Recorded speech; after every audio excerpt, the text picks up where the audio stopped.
Thank you for joining us. The mother of a student from Sheffield who took his own life in halls of residence says she firmly believes he would still be alive today if his university had a legal duty of care to protect him from suicide. Oscar Carrick died at Sheffield Hallam University in 2021. He'd already made one attempt on his life 2 months earlier, but his family wasn't told about concerns for his welfare. Well, they will head to Westminster this month as they fight for a change in the law that forces universities to show the same duty of care to students as employers do to their staff. Michael Billington has our top story. He loved people. He loved people so much, and he'd do anything to help people. He was, say his parents, having the time of his life. Entertaining the crowds at a music festival in 2019. But less than 2 years after this clip was filmed, and just weeks after his 21st birthday, Oscar Carrick took his own life. It was only then that his family learnt of another attempt a couple of months earlier. We were completely unaware of what had gone on. Nobody told us. He didn't want to worry us, so he said to the hospital not to call us, and he was allowed to just walk straight back into his halls unchallenged. He was asking for help, his friends were asking for help, the security who worked at the university halls were asking for help, and nobody was picking it up. Nobody seemed to know who it should go to. He did consent for his information to be shared, and it wasn't. Somebody chose not to do that. Now Parliament will consider a debate on whether universities should have a legal duty of care to protect students from suicide after a petition gathered more than 100,000 signatures. It became apparent that there was no legal statutory duty of care at universities, and that's what we're asking for, just for it to be in line with employment rights, the same rights that you and I have at work.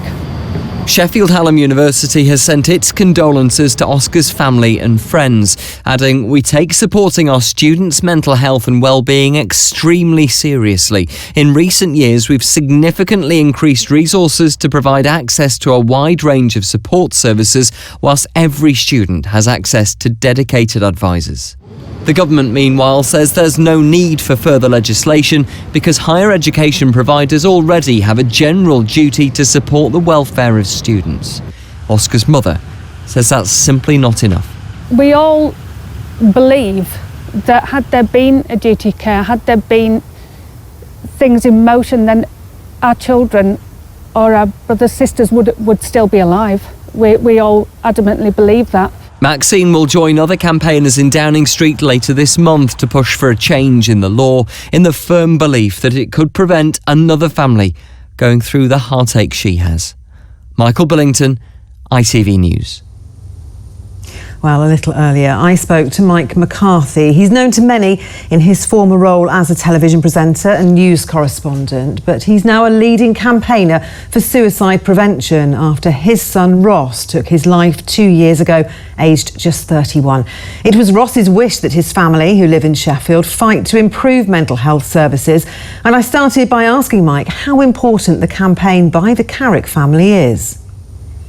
I think this is a highly important petition. It's a highly important campaign. And I think we've got to a stage now where parents and loved ones of people who take their lives are not prepared to put up with the state of affairs any longer. And they feel that they have no choice but to challenge the status quo.